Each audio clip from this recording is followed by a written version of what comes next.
तेनालीराम की कहानियाँ। शिकारी झाड़ियाँ। महाराज कृष्णदेव हर साल ठंड के मौसम में नगर के बाहर डेरा डाला करते थे। इस दौरान महाराज और उनके कुछ दरबारी व सैनिक उनके साथ तंबू लगाकर रहते थे। राज्य के सभी कामकाज को छोड़कर उन दिनों गीत संगीत की महफिलें सजती और कभी किस्से कहानियों का दौर चला करते थे। ऐसी एक सुहानी शाम में महाराज के मन में शिकार करने का विचार जागा। महाराज ने दरबारियों से कहकर शिकार की तैयारियां शुरू करवाई। इसके बाद अगली ही सुबह महाराज अन्य दरबारियों व कुछ सैनिकों के साथ शिकार के लिए निकलने लगे। तेनालीराम महाराज के प्रिय थे।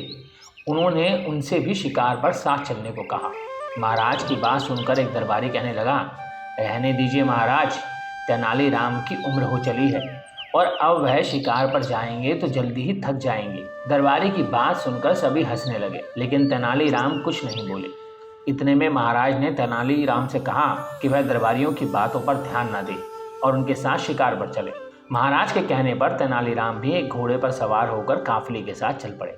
कुछ समय बाद महाराज का काफिला जंगल के बीच पहुंच गया।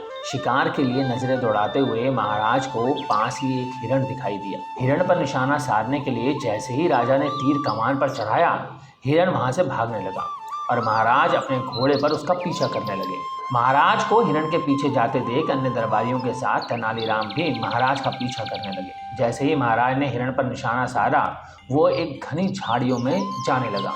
महाराज निशाना लगाने के लिए हिरण के पीछे झाड़ियों में जाने लगे। तभी तेनालीराम ने पीछे से महाराज को रुकने के लिए आवाज दी। तेनालीराम की आवाज से महाराज का ध्यान भंग हो गया और उनका निशाना चूक गया। हिरण के झाड़ियों में जाते ही महाराज ने पलटकर गुस्से से तेनालीराम को देखा। महाराज ने तेनालीराम को डांटते हुए पूछा कि आखिर उन्हें झाड़ियों में जाने क्यों नहीं दिया।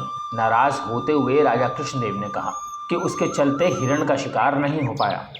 महाराज की डांट सुनने पर भी तेनालीराम चुप्पी साधे रहे। महाराज के चुप होने पर तेनालीराम ने एक सैनिक को पेड़ पर चढ़कर झाड़ियों के उस पार देखने को कहा। तेनालीराम के कहने पर सैनिक ने देखा कि वह हिरण जिसका महाराज पीछा कर रहे थे वो कटीली झाड़ियों में फंसा हुआ है और बुरी तरह से लहूलुहान है। काफी देर का प्रयास करने के बाद भी वह हिरण उन कटीली झाड़ियों से निकल पाया और लड़खड़ाते हुए जंगल की ओर भाग गया। पेड़ से उतरकर सैनिक ने महाराज को पूरी आंखों देखी सुनाई। सैनिक की बात सुनकर महाराज को बड़ी हैरानी हुई। उन्होंने तेनालीराम को पास बुलाया और उससे पूछा कि क्या उसे पहले से पता था कि ये कटीली झाड़ियां हैं। महाराज की बात सुनकर तेनालीराम ने कहा, जंगल में कई ऐसी झाड़ियां होती हैं जो व्यक्ति को लहूलुहान करके अधमरा छोड़ सकती हैं। मुझे शक था कि आगे ऐसी ही कोई शिकारी झाड़ियां हो सकती हैं।